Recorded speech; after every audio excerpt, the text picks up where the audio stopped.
नमस्कार। दुनिया की बड़ी खबरों में आपका स्वागत है। आप देख रहे हैं देश सार्थक न्यूज। मैं सोनिया सैनी। इस बुलेटिन में आज हम बात करेंगे कि किसानों का 8 दिसंबर को भारत बंद का ऐलान, अब पूरी दिल्ली को घेरेंगे। कृषि कानूनों के खिलाफ किसानों का प्रदर्शन जारी। सरकार के साथ शनिवार को होने वाली बैठक से पहले किसानों ने शुक्रवार को बड़ा ऐलान किया था। उन्होंने 8 दिसंबर को भारत बंद का ऐलान किया। किसानों ने सभी टोल प्लाजा पर कब्जा करने की चेतावनी भी दी। उनका कहना है कि आने वाले दिनों में दिल्ली की बची हुई सड़कों को भी ब्लॉक करेंगे। ये जानकारी किसानों को मीटिंग के बाद उनके नेता हरिवंश सिंह लखवाल ने दी। किसान संगठन पहले ही कह चुके थे कि 5 दिसंबर यानी शनिवार को प्रधानमंत्री नरेंद्र मोदी के पुतले जलाए जाएंगे। किसानों को हटाने के लिए सुप्रीम कोर्ट में अर्जी। पिटीशन ने कहा कि किसानों को दिल्ली की सीमाओं से तुरंत हटाने के निर्देश दिए जाए, क्योंकि प्रदर्शनकारियों की वजह से कोरोना का खतरा बढ़ सकता है। पिटिशनर के वकील ओम प्रकाश परिहार ने ये जानकारी दी। हालांकि इस अर्जी पर सुनवाई का दिन तय नहीं हुआ है।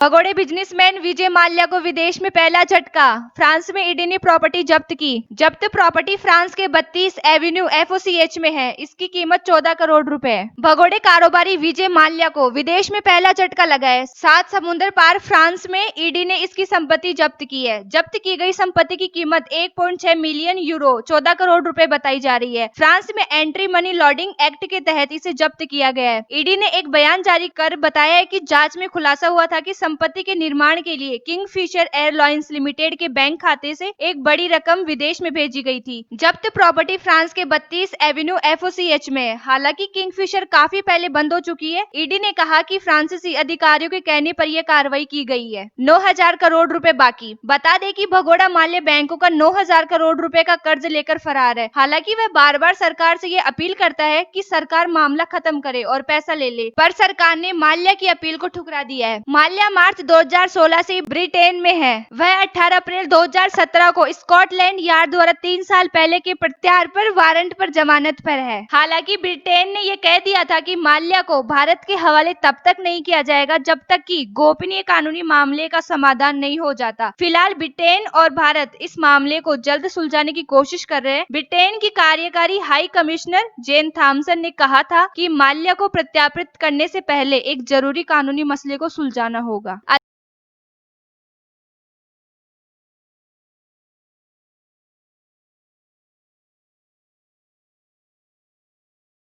अजमेर रेलवे स्टेशन पर यात्रियों की कोरोना जांच की लंबी कतारें। महज रेल यात्रियों के लिए नियम, बस से आने वालों को छूट। अगर आप ट्रेन से अजमेर रेलवे स्टेशन उतर रहे हैं तो घर जाने से पहले रेलवे स्टेशन पर 1 से 2 घंटे तक का इंतजार करना पड़ सकता है। वजह यह है कि अजमेर आने वाले रेल यात्रियों का कोरोना टेस्ट किया जा रहा है। यात्रियों की अधिक संख्या और कोरोना टेस्ट में लगने वाली देरी की वजह से स्टेशन पर यात्रियों की लंबी कतारें लग जाती है। खास बात यह है कि यह नियम महज रेल यात्रियों पर ही लागू है। बसों अथवा निजी वाहनों से अजमेर आने वाले यात्रियों पर यह नियम लागू नहीं है। मुंबई, दिल्ली, बरेली, भूज, अहमदाबाद सहित अन्य शहरों से देर रात्रि को आने वाले यात्री घंटों सफर कर अपने घर अथवा गंतव्य जाने की जल्दी में होते हैं, लेकिन ट्रेन से उतरते ही उन्हें कोरोना टेस्ट के लिए लंबी कतारों में लगना पड़ रहा है। रेल यात्रियों के साथ उनके बच्चे अथवा बुजुर्ग यात्रियों के लिए यह नियम खास परेशानी वाला साबित हो रहा है।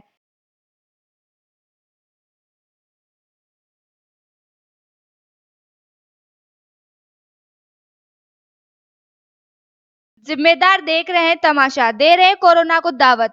विश्वविद्यालय की परीक्षा विभाग में जुट रही भीड़। कैशलेस और डिजिटल लॉकर सुविधा नहीं। कोरोना संक्रमण को कैसे बढ़ावा देते हैं, यह हम जानेंगे महर्षि दयानंद सरस्वती विद्यालय से। परीक्षा भवन में दस्तावेज और अन्य कार्यों से भीड़ उमड़ रही। जिम्मेदार तमाशाबीन बने हुए हैं।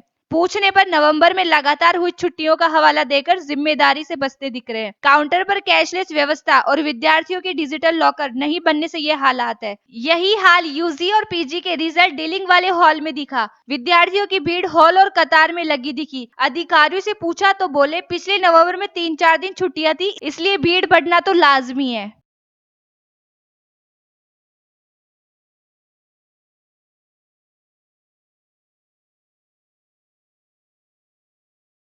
बदमाशों से थाना अधिकारी अकेले जूझता रहा। पुलिस पर हमला कर पैरोल से फरार आरोपी को छुड़ा ले जाने का मामला। जोधपुर में पैरोल से फरार बदमाश सुरजाराम जाट को ससुराल यानी कोकुंडा में डांगियावास थाना अधिकारी कन्हैया लाल ने एसयूवी में पकड़ लिया था। चालक ही थाना अधिकारी के साथ था। उसे अकेले ही थाने की बोलेरो में बिठाकर ले जाने के लिए अकेले ही प्रयास किए थे। इतने में कोकुंडा निवासी सैन्यकर्मी सोहन उर्फ फौजी 2-3 साथियों के साथ मोटरसाइकिल पर वहां आ गया था और बहनोई सुरजाराम को छुड़ाने के लिए थाना अधिकारी से भिड़ गया। सोहन ने थाना अधिकारी की सर्विस बंदूक लगभग छीन ली थी। इससे वह हड़कंप मच गया और सुरजाराम पुलिस की पकड़ से छूट गया। आरोपी उसे बाइक पर भगा ले गए। करीब 20 से 24 मिनट चली आपाधापी के दौरान अनेक ग्रामीण भी मौके पर मौजूद थे, लेकिन किसी ने पुलिस की मदद नहीं की। पूरे घटनाक्रम का मौके पर मौजूद एक युवक ने वीडियो बनाया जो शुक्रवार को वायरल हुआ।